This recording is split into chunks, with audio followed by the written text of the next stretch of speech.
Okay, so in this video, I'm just going to show you the new Hyprmod for Hyprland.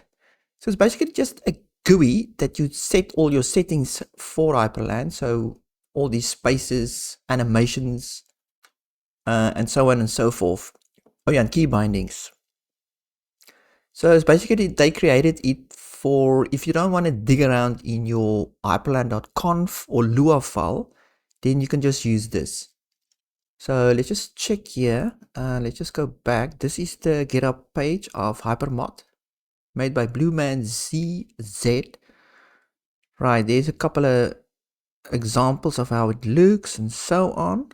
So basically, I think you install it. Yeah, you can use this curl command. Or you can just say it is on the official repository. So you can just say sudo pacman-s hyprmod and install it. Let's just open it because Rofi Hyprmod. Let's just open it.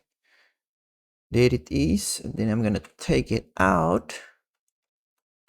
All right, I mean, it's a nice GUI actually, and now you can just set things way faster. As you can see, I can change the gaps and it's instant. So while you're changing it, it changes it. Was it on 5 now? I think so. That's inner gaps, outer gaps, border size, all the stuff is here. There's your decorations, blur, shadow, whatever. There's all the animation stuff, fade, and so on. There's all your cursors. So whatever you have installed on your system, it will show up here.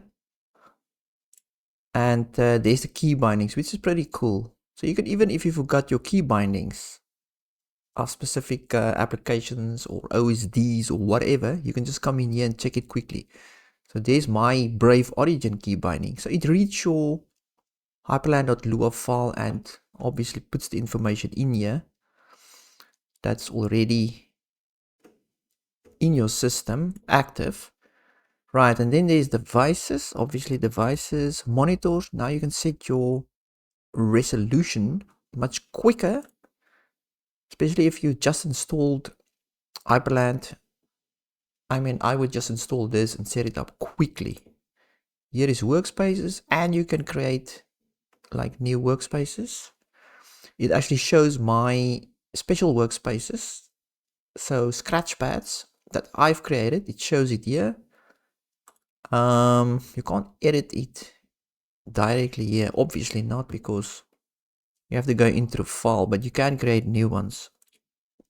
Right, then there's just layout, window rules. There's a couple of window rules, obviously, layer rules, and a bunch of stuff. So that it even shows my auto start. So I auto start my kitty scratch pad. So it's this one. You just open it normally. So it's always active. Even if I reboot, I can just press the key binding and it will be there. It starts up at boot with this command, auto start. Right. And then there's a bunch of other stuff. I don't know what all these other stuff is. There's settings. So this basically just shows you the path where this GUI is actually saving its settings. So it doesn't change your hyprland.lua file. It doesn't touch it. The only thing it does is it puts includes command inside your hyprland.lua file to pull in its file, which is called hyprland-gui.lua. So this will obviously be, yeah, if you look at here, this is obviously the normal hyprland path.config hyper. So as you can see, there's my hyprland.lua file. And then as soon as you install this GUI, it creates this hyprland-gui.lua. And if I open that, replace. No, I don't want to replace it. I want to open it. Oh.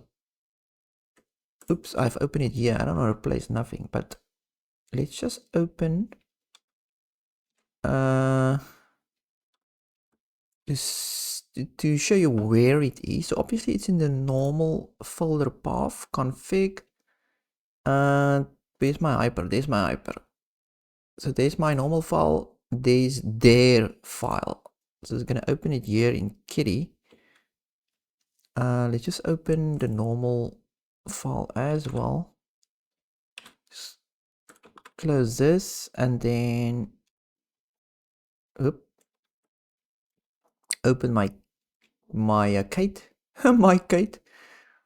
Right, so there's my normal, just my normal Lua file.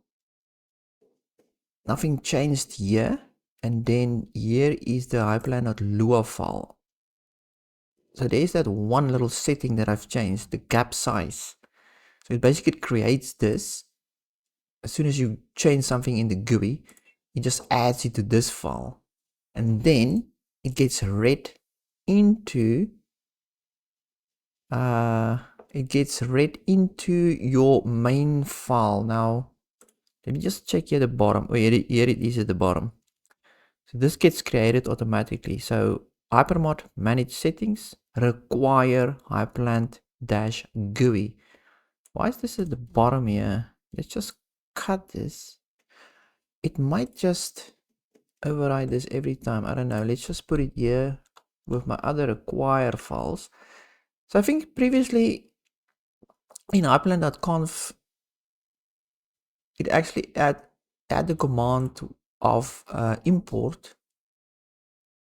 So they changed it to require, I suppose. Anyway, it requires that Hyprland.GUI file, and then it checks in here for any settings. It changes the settings, and then it keeps on reading your normal file.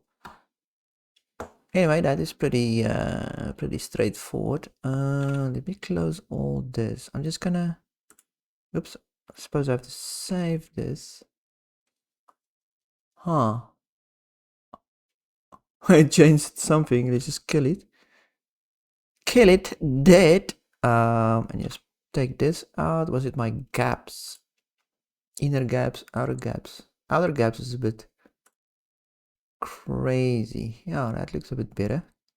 Oh, save now. What an idiot. I've got to save it. You have to save it, as you can see there. Then it will save the new settings. Why is it doing two different things now? That should be 5. If I make this 1, will it save it to 1? Ah, it's actually screwing up a bit. Let's make it both 5. So it's definitely reading something else now. Is it because I changed the what did I change? Let's just go, yeah. God damn it. Well, it's good to see the problems. So border size 1, gaps out 5, and dwindle. That's weird. And then let's just check here. Gaps in, gaps out 20. Okay, so but why do you have to like manually delete this thing? See, it's actually good that I caught this, because this is this. It's the same as this now. Now there's 2 copies, and it doesn't know which one to read. It reads the last one. It reads the first one last, or it remembers the last one. So obviously the last one is in the main file. Oh, I'm so confused now. Oh, that's because what a stupid idiot. Yeah, I know what I did. It's actually good that I caught this. I copied the require all the way to the top. So obviously it's going to read it first, and then it gets to your settings in your file. Then it's going to read that last and remember that last one. So that's why they actually save it at the bottom. It gets read in last. Ah, there it is. My God. Well, I suppose you have to figure stuff out. Let's just test it again. So, what is this? It's outer. I want to make it a bit bigger. It was 8. and then save it. Yeah, now it's good. Okay, so keep it at the bottom. Don't put it there with all your other require files. It's a bit stupid, but because it's got this import heading here now, I suppose I can just take this import and put it right at the bottom. Anyway, I just wanted to show you the GUI basically. So it is pretty cool. It's much easier to use than if you don't want to dig around in your configuration files, or you haven't learned the new Lua language format, then yeah, just do it in here. Especially if you're not a technical person and you jump into Hyprland for some odd reason, then this is good. I'm so glad this is here now. I don't see myself really using it, but I see myself jumping in here, maybe just to tweak something very small. Anyway, that's it. Like and subscribe, and I'll see you later. Good.